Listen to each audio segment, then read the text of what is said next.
Liga Argentina por los Derechos del Hombre organizó recientemente el Foro por los Presos Políticos de América, un importante encuentro de reflexión y también de denuncias de violencia institucional, crímenes de Estado y detenciones arbitrarias en distintos países de nuestra región. Hoy vamos a dedicarle nuestro programa a varios casos que se expusieron en el foro, comenzando por el de uno de los líderes del pueblo mapuche, Facundo Jones Huala. A este caso, que se entrecruza con los de Santiago Maldonado y Rafael Nahuel, se refirió la doctora Sonia Fulanov de la Red de Abogados Indigenistas. Yo vengo de Chubut. Indudablemente, hoy hay estos líderes o estos militantes sociales, y en mi caso yo acompaño la defensa técnica, no solamente del loco Facundo Jones Huala, sino que a partir de él reivindicar un derecho territorial como es reivindicar las tierras que tradicionalmente ocupaban el pueblo mapuche tehuelche, se enfrentó a una gran compañía económica que es la compañía Benetton, con más de 900.000 hectáreas en Patagonia, que la recibió de una compañía inglesa que el general Roca en la campaña del desierto le entregó por un empréstito de libras esterlinas. Y adquirieron tierras con indio adentro, como decimos nosotros en Patagonia. Los del interior a veces vemos que se criminaliza y se judicializa absolutamente todos estos requerimientos sociales. El ser mapuche, el ser indio, es lo que lo hace hoy el sujeto peligroso, el enemigo interno, el que intenta imponer sus ideas por la fuerza, como dijo la ministra Bullrich. En el primer juicio de extradición, Facundo Jones Huala fue dejado libre porque fue detenido a través de un informe de la policía de Chubut por medio de torturas a otro joven de 22 años que fue torturado dentro de una comisaría para preguntar, para que diga dónde estaba Facundo Jones Huala. Los procesos, el pueblo mapuche tehuelche hace 130 años que está buscando una reparación histórica dentro de la Argentina.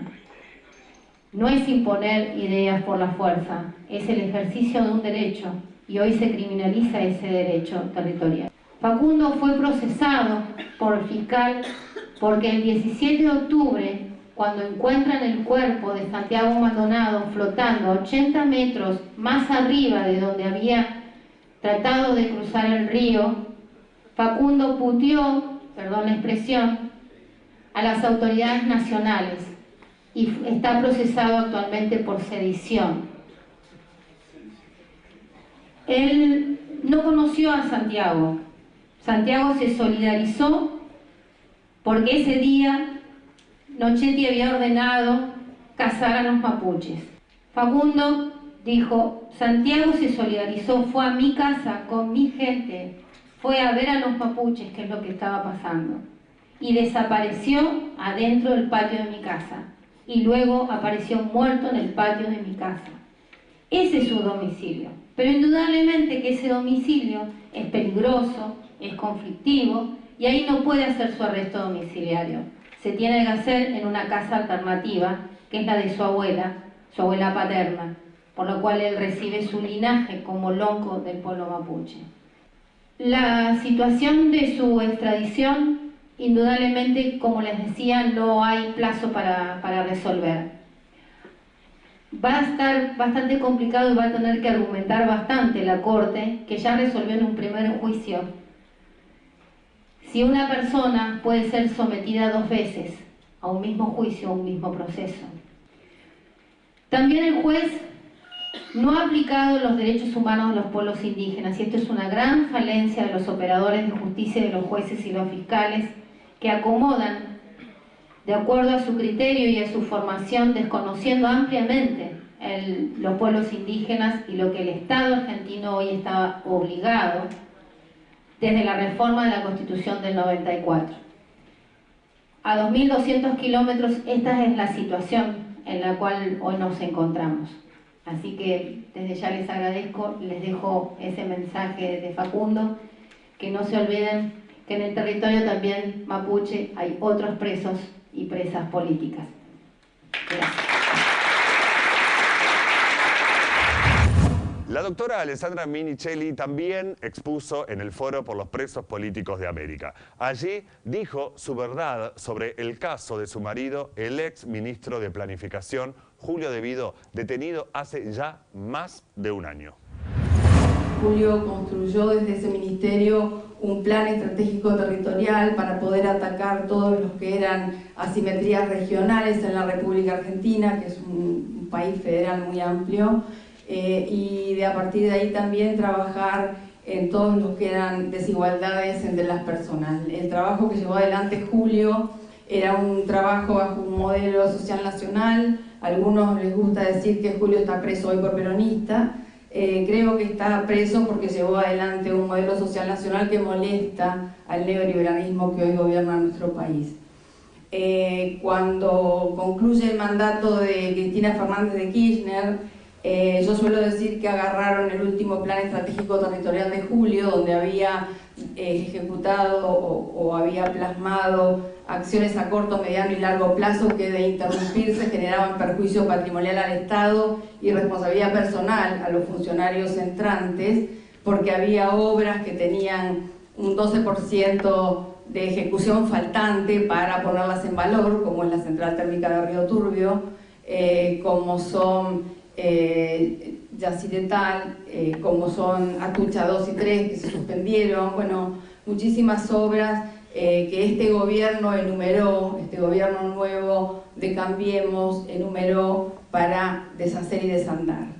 Y mi marido sobre todo se constituyó durante los 12 años de su gestión en el enemigo público del Grupo Clarín y en el enemigo público del Grupo SOCMA y de Macri. A Julio le tocó en el año 2004 junto a Néstor Kirchner rescindir el Correo Argentino que había sido privatizado en los años 90. La rescisión del Correo Argentino significó quitarle al Grupo SOCMA, al Macri y su familia, la administración del correo y todos los bienes afectados a la concesión. Franco Macri, el padre del presidente, se pasó desde el año 2004 hasta el año 2015 pidiendo no solo negociar el concurso, la quiebra por la que se le reclamaban los cánones impagos, por las que el Ministerio de Planificación le reclamaba los cánones impagos, sino también que aunque sea le indemnizara un tinglado que había construido para cumplimiento de sus funciones Macri, Franco Macri, en Monte Grande, donde está el centro de distribución de correspondencia.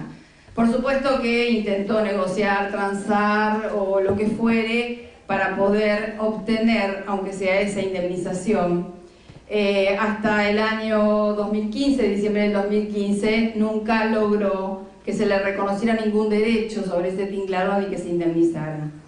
Nos enteramos luego, a los 6-7 meses de la gestión de Mauricio Macri, no solo que la deuda de correo en sede judicial concursada, a punto de quebrar, se la había querido condonar a sí mismo, sino que nos estamos enterando ahora que él rebobinó con la condonación cuando se hizo pública y cuando una valiente fiscal Boquín dijo que era una aberración jurídica. Ahora el presidente Macri ha presentado en ese concurso como compensación este tinglado.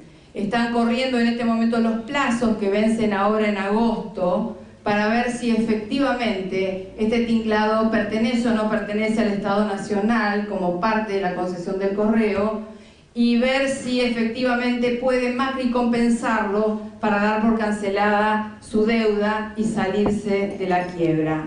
Les quiero comentar que este tinglado hoy el presidente Macri lo ha tasado 23 veces su valor para ofrecerlo en la quiebra. El segundo enemigo de mi marido fue el Grupo Clarín, es y seguirá siendo el Grupo Clarín, porque Julio De Vido fue el único que puso en vigencia la ley de medios en este país, fue el único ministro que puso en vigencia la ley de medios.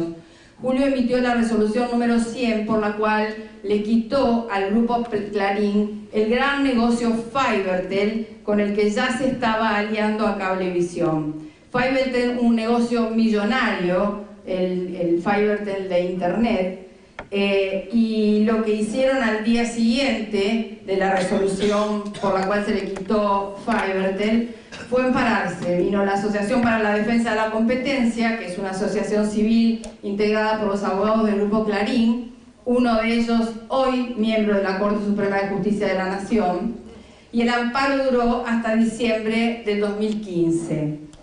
Se hicieron un gran negocio porque ahora sí Cablevisión, Telecom y el Grupo Clarín están integrados y tienen a Fivertel. Así que mi marido tiene dos enemigos muy poderosos y que han hecho toda la campaña en su contra, que lo han llenado de tapas, 200 o más de 200 tapas durante su gestión política, y se ha sumado el presidente Macri en corifeo con su ministro de Justicia, pidiendo en junio del año 2017 que metieran preso a Debido.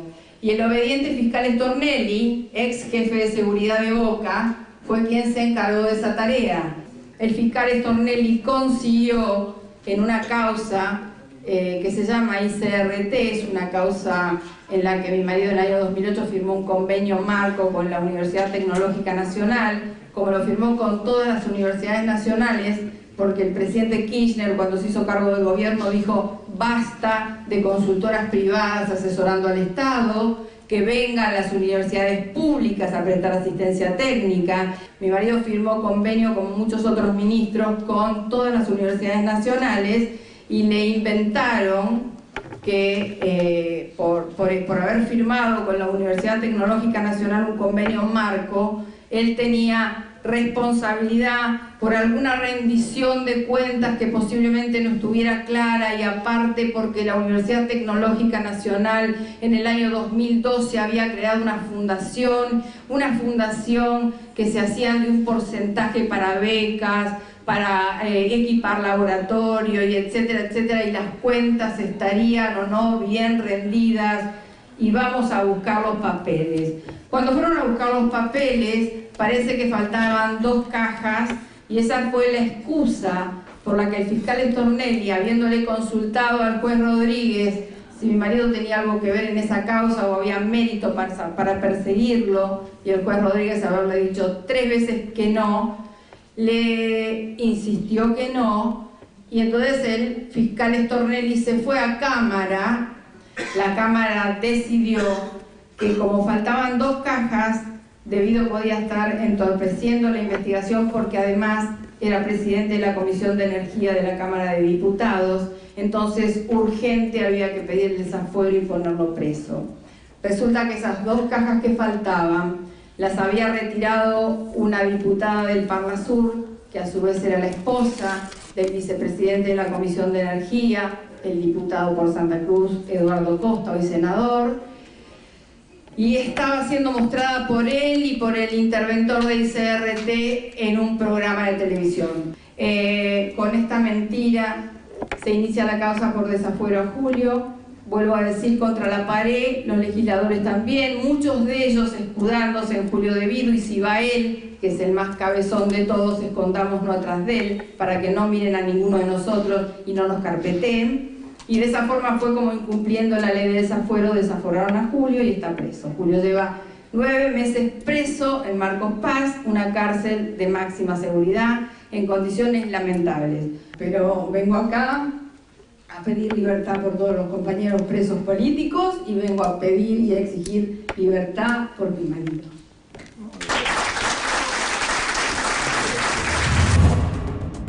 Si querés acceder a los mejores contenidos, entrevistas, informes y novedades sobre responsabilidad social, conectate a www.responsabilidadsocial.tv. Ya salió Fonres RS, revista mensual dedicada a la responsabilidad social empresaria. En este número, aporofobia, el odio a los pobres, una nueva palabra a medida de una nueva realidad. Con el editorial de la doctora Alessandra Minichelli, la tarea es impedir la demolición del Estado de Derecho. Y COP24, ¿Qué dejó la Conferencia de Naciones Unidas sobre el Cambio Climático? Además, como siempre, la mejor información sobre contenidos socialmente responsables. Fonres RS. Conseguila en nuestra página web www.fonres.com y recibila de manera gratuita todos los meses en tu mail. La situación de la justicia y de las cárceles en Perú, en particular la situación de las mujeres detenidas, también se analizó en el Foro por los Presos Políticos de América. A esto se refirió la militante por los derechos humanos, escritora y periodista peruana Mari Soto. La situación de los presos políticos que insurgieron en armas, de los insurgentes en armas que luego fueron apresados y convertidos en presos políticos en mi país, se agrava a partir del autogolpe del genocida Fujimori en 1992, donde implementa una guerra sucia para combatir a los insurgentes en armas que cubre todos los terrenos. Y uno de los terrenos que cubre de manera más represiva y más agresiva es el terreno jurídico. El terreno jurídico, el terreno de los medios de comunicación, de convencer a la sociedad que se encontraban frente a terroristas, asesinos, responsables de todo el atraso del país, según decían los medios de comunicación. En el terreno jurídico, las leyes que implementó Fujimori, las leyes antiterroristas, eran unas leyes totalmente fuertes, totalmente represivas, cuya pena más baja era de 15 años, y fueron los compañeros encarcelados en condiciones muy difíciles, muy duras, en todas las prisiones del Perú. Los trasladaban de la capital a zonas de clima muy difícil, de condiciones muy precarias, donde las familias tenían que trasladarse cada mes a verlos, porque solamente en el primer momento lo podían ver 15 minutos al mes, y los hijos solamente 15 minutos cada 3 meses. En el caso de las mujeres, el ensañamiento era mayor. Y eso que no estamos hablando de las torturas que habían cuando las apresaban, las violaciones y todas esas cosas, sino solamente las condiciones carcelarias, porque el machismo se ensañaba en las mujeres. Muchas de ellas han pasado tantos años de carcelería que no han podido tener hijos, porque no les permitían ni siquiera la visita íntima, que en algún momento a los compañeros varones sí se la permitieron. Entonces las compañeras no han tenido esa posibilidad, muchas de ellas han salido de la cárcel sin la posibilidad de poder haber hecho familia. Los compañeros enfermos no han tenido el indulto que ha tenido Fujimori con una enfermedad que realmente, permítanme ponerla en duda. Esa es la situación de persecución, de estigmatización, de criminalización que existe hoy en día, y los compañeros los presos políticos que están en la cárcel en este momento, pedimos que haya una verdadera reconciliación, pero sin impunidad. Nosotros no somos partícipes de la amnistía en la que vamos a amnistiar también a los genocidas. Nosotros creemos que debe haber verdad, justicia y no impunidad, y que debemos asumir todos los actores de este conflicto la responsabilidad de nuestras decisiones y de nuestros actos. Analía Taluba es compañera de un hombre detenido en un penal de Jujuy, como lo estuvo Milagro Sala. Compartimos parte de su valiente testimonio en el Foro por los Presos Políticos sobre las condiciones que padecen mujeres y hombres en las cárceles de esa provincia. Como todos saben, está la señora Milagro Salas también, que todos conocen, y bueno, quizás todos conocen muchísimo más la historia de ella.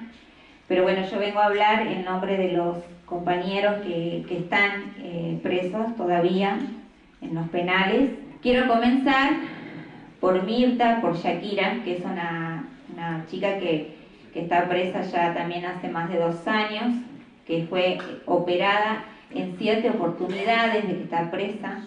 Ahora tiene una cuarta eventración, creo que es la palabra, porque no puede hacer un postoperatorio correcto, porque no la dejan internada, porque la tienen en el penal, porque le hacen hacer fuerza. Hace poco salió un artículo en un diario donde ella expuso su estómago en pleno juicio, se levantó la remera. También las otras compañeras, Gladys, Mirta, están muy mal psicológicamente. En el caso de mi esposo, él fue torturado durante 7 días, apenas fue detenido, ella lleva detenido 2 años y 4 meses. Fue torturado por 7 días en una celda oscura, atado de pies y manos, en posición de barquito, golpeado. Se hizo sus necesidades encima, se le tiró agua fría con fenelina, que es un desinfectante que se usa para animales allá. Y fue sacado recién de ese lugar después de que le rompieron la espalda y estaba sangrando, y lo revisó una médica. Y después de 7 días de torturarlos, recién lo sacaron de donde lo tenían. Actualmente todos donde están detenidos son humillados. Estamos en Jujuy lamentablemente abandonados. Yo por lo menos acá veo que hay un poco más de acompañamiento, allá no. El único acompañamiento que tenemos es el de que viene de acá, de Buenos Aires, y los compañeros que están en el comité y los que se suman a diferentes actividades. El pabellón o el penal donde se encuentra mi esposo, por ejemplo, él está en un pabellón colectivo donde hay 40 presos en una misma habitación. Hace poco murió un compañero, lo mataron a, no sé, 2 metros de él, en la misma celda. En el primer año que estuvo detenido, a fines de año, en diciembre, mataron a un sobrino de él en el pabellón de al lado y dijeron primero que se había suicidado, en realidad lo habían matado. Actualmente, lamentablemente, no sabemos si ellos van a salir vivos de donde están. Las compañeras también. Mirta está muy mal de salud. Las otras compañeras están muy mal psicológicamente, y la misma Milagro está muy mal. Y así están todos. La única esperanza que tienen todos es que cambie el gobierno nacional, porque sabemos que en Jujuy lamentablemente Morales no se va a ir todavía. No les importa si se mueren o están de por vida en el penal, no les importa.